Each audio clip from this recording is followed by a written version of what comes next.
इससे पहले कार्तिक मास महात्म्य के पहले अध्याय में आपने जाना था कि किस प्रकार श्री ब्रह्मा जी ने देवर्षि नारद को कार्तिक मास के सभी नियमों के बारे में और कार्तिक मास के पूजन के बारे में बताया था। आज आप रसपान करेंगे कार्तिक मास महात्म्य के दूसरे अध्याय का। और आज के इस वीडियो में आप इस कथा के लास्ट में कार्तिक मास में जो तारा भोजन किया जाता है उसकी भी कथा सुनेंगे।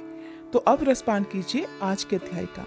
कार्तिक मास के लिए श्रेष्ठ कार्यों, तुलसी जी की महिमा और पूजा आराधना के बारे में इतना सुनने के बाद देवर्षि नारद ने श्री ब्रह्मा जी से प्रार्थना की कि हे जगत पिता, अब आप मुझे कृपा करके उस उत्तम देवता के बारे में भी बताइए जिनका पूजन इस माह में किया जाता है। ब्रह्मा जी ने उत्तर दिया, हे वत्स, गंडकी नदी के उत्तर की ओर गिरिजा के दक्षिण में 40 कोस की भूमि महाक्षेत्र कहलाती है। वहाँ पर शालिग्राम और गोमती चक्र पाए जाते हैं। इनका पूजन करने और चरणामृत लेने से मनुष्य मुक्ति प्राप्त कर लेता है। चरणामृत लेते समय यह मंत्र उच्चारण करना चाहिए। मंत्र है, ओम अकाल मृत्यु हरणम सर्व व्याधि विनाशनम विष्णु पादोदकम पीत्वा पुनर्जन्म न विद्यते। जिस गोमती में एक चक्र हो उसको सुदर्शन, जिसमें 2 चक्र हो वह नारायण, और जिस गोमती में 3 चक्र हो उसे अच्युत, और जिसमें 4 चक्र हो उसे जनार्दन, जिसमें 5 चक्र हो उसे वासुदेव, 6 चक्र वाले को प्रद्युम्न, 7 चक्र वाले को संकर्षण, 8 चक्र वाले को नलकूवर और 9 चक्र वाले को व्यूह और 10 चक्र वाले को दशावतार कहते हैं। इनके दर्शन मात्र से ही मनुष्य मोक्ष को प्राप्त हो जाता है। जो भगवान के सामने वीणा या बंशी बजाता है या गायन करता है वह भी स्वयं भगवान को प्राप्त हो जाता है।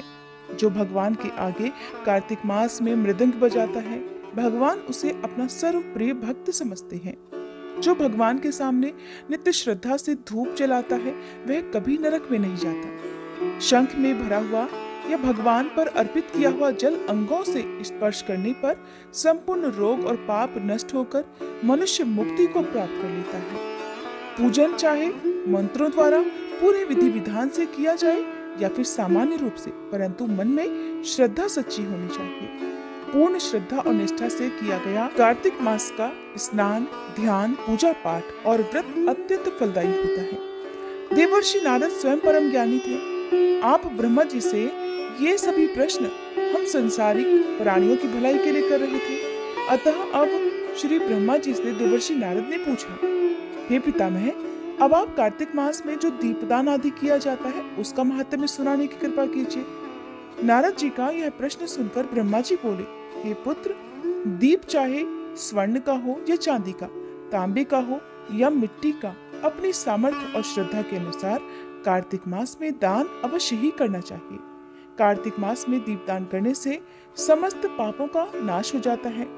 दीपक भगवान की मूर्ति के आगे, तुलसी जी के पास में, ब्राह्मण के घर में या वन में, वृक्ष के नीचे अथवा गौशाला में या धर्मशाला के आले में शाम के समय जलाया जाता है। दीपक घी का जलाएं या तेल का, परंतु उसे पूरे महीने तक जलाना चाहिए। ब्राह्मण के घर दीपक जलाने से अग्निष्टोम यज्ञ का फल प्राप्त होता है।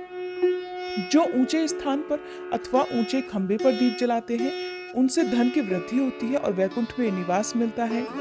दीप जलाते समय भगवान से प्रार्थना करनी चाहिए और कहना चाहिए कि हे भगवान, आपके ही लिए मैं हर दिन कार्तिक मास में दीप जलाती हूँ।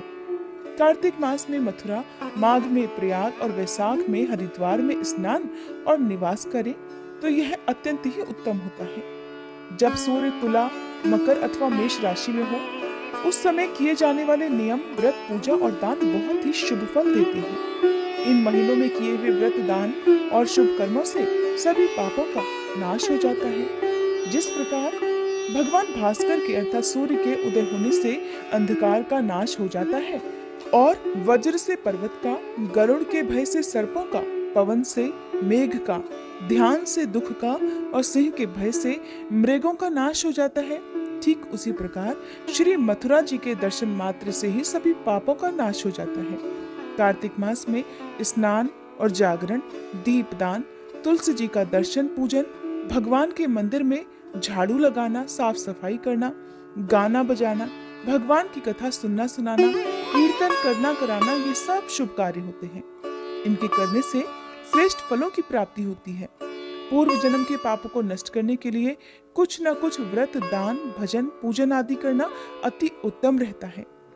श्री ब्रह्मा जी के मुख से पूर्व जन्म के पाप शब्द सुनकर देवर्षि नारद ने पूछा, हे विधाता, अभी अभी आपने कहा कि कार्तिक मास में स्नान दान करने से पूर्व जन्म के पाप भी नष्ट हो जाते हैं, तो किसी को ये कैसे पता चलेगा कि उसने अपने पूर्व जन्म में किस प्रकार के पाप किए हैं? किस प्रकार हम अपने पूर्व जन्म के पापों को जान सकते हैं? ये सुनने की भी मेरी इच्छा है। सो हे पितामह, अब आप कृपा करके इस बारे में भी बताइए। श्री ब्रह्मा जी बोले, हे पुत्र, पूर्व जन्म का ब्रह्म हत्यारा, क्षय रोगी और पर स्त्री गमन करने वाला कोढ़ी बन जाता है। स्वर्ण चोर के नाखून खराब हो जाते हैं और मदिरा पीने वाले के दांत खराब हो जाते हैं। इस प्रकार मनुष्य के पूर्व जन्म के पापों को पहचाना जा सकता है। इस प्रकार के सभी पाप दान, तपस्या, कृच्छ व्रत आदि से निवारण हो जाते हैं।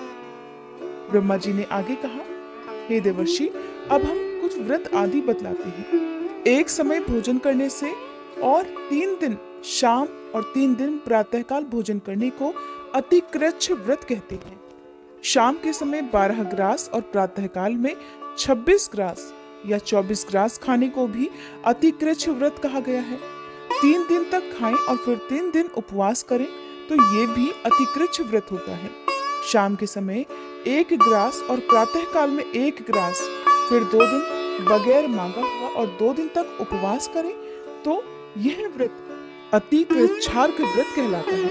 21 दिन तक केवल दूध या पानी पीता रहे तो यह व्रत कृच्छति कृच्छ व्रत कहलाता है। 12 दिन तक उपवास करना पुराक व्रत कहलाता है। 4 दिन कुछ नहीं खाना, फिर सत्तू खाना या फिर छाछ पीना, इसके बाद ब्राह्मणों को दक्षिणा देना, सौम्य कृच्छ व्रत कहा गया है। इसी प्रकार 12 दिन तक उपवास करना द्वादश कृच्छ व्रत कहलाता है। तुला पुरुष का दान करना और गौ का घी, दूध, दही तथा कुशा का जल पीना, दूसरे दिन उपवास करना, यह कृच्छ संतपन व्रत कहलाता है।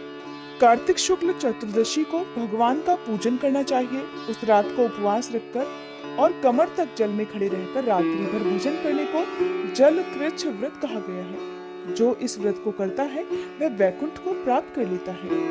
कार्तिक सुदी सप्तमी को घी खाकर फिर एकादशी को उपवास पितामह कृच्छ व्रत कहा जाता है। यह पितामह कृच्छ व्रत करके दिन में भगवान श्री कृष्ण चंद्र का पूजन करे तो करने वाला तीनों लोकों में पवित्र होकर वैकुंठ लोक को प्राप्त कर लेता है।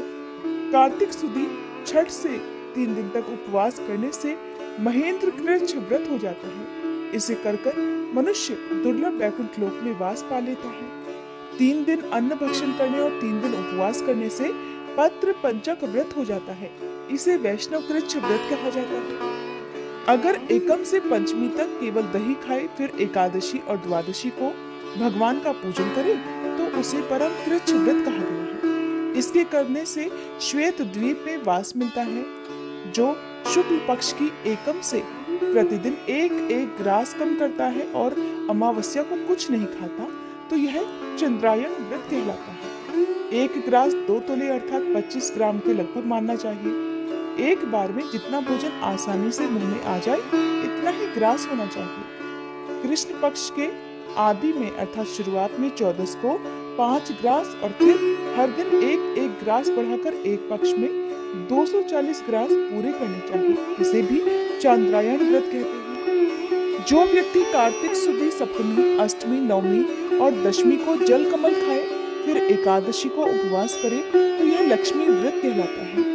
इस लक्ष्मी व्रत को करने वालों पर श्री लक्ष्मी जी की कृपा बनी रहती है और अंत में उन्हें भगवान विष्णु के वैकुंठ लोक में वास मिल जाता है। प्रतिदिन प्रातःकाल में 4 ग्रास और सायंकाल न खाने से शिशु चंद्रायण व्रत होता है। पूरे कार्तिक मास तुलसी जी का और आंवले का पूजन करना चाहिए। अगर स्त्री व्रत करे तो अपने पति की दीर्घायु की कामना भी करे।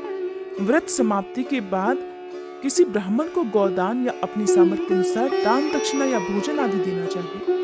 इन व्रतों को करने से व्रत करने वाला भगवान का प्रिय पात्र तो बन ही जाता है, इस लोक में वह सभी सुख और ऐश्वर्य को भोगकर अंत में मोक्ष को भी प्राप्त कर लेता है।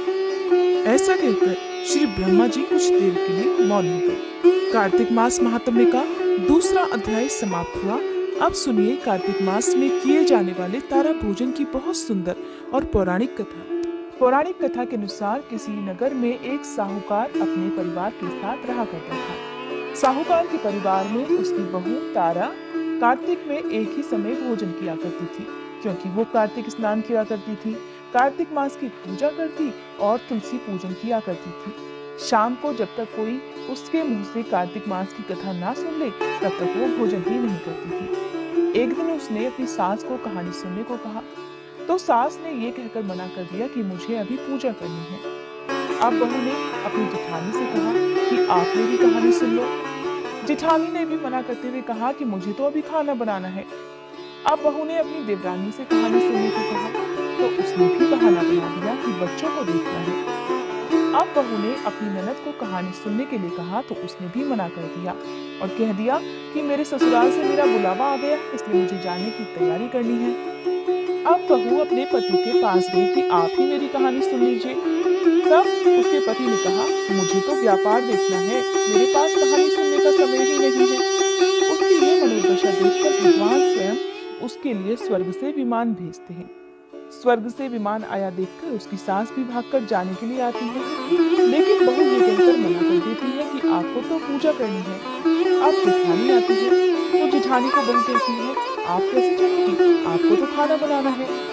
अब देवरानी भी आती है, तो उसको भी वो ये कहकर मना कर देती है कि तुम अपने बच्चों का ख्याल रखो। इन सब के बाद ननद भाभी भी आती है और वो कहती है कि मुझे भी चलना है। तब बहू ने कहा कि तुम्हें तो ससुराल जाने की तैयारी करनी है, इसलिए तुम अपनी तैयारी करो। अपने आंगन में विमान देखकर बहू का पति भी आता है, कहता है मैं चलता हूँ तुम्हारे साथ। लेकिन बहू कहती है तुम्हें तो अभी कारोबार संभालना है, उसे संभालो। और आखिरकार पड़ोसन आती है, वो कहती है बहन मैं तुम्हारे साथ चलूं? तब बहू कहती है हाँ तुम मेरे साथ चलो, क्योंकि एक तुम ही तो हो जिसने कार्तिक के पूरे माह मेरी कहानी सुनी है।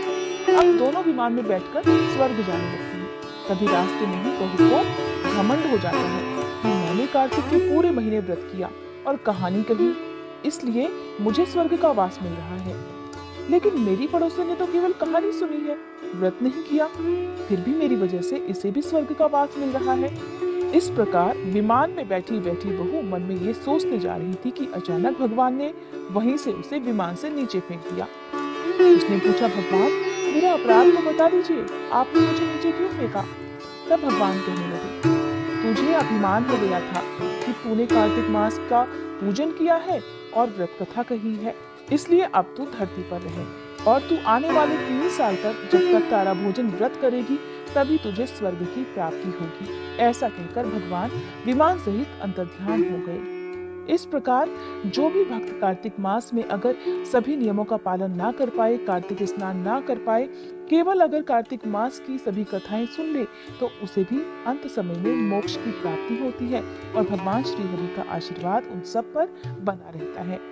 हे श्री हरि, इस कथा को कहने सुनने और हमारा बनने वाले सभी भक्तों पर अपनी कृपा दृष्टि बनाए रखना।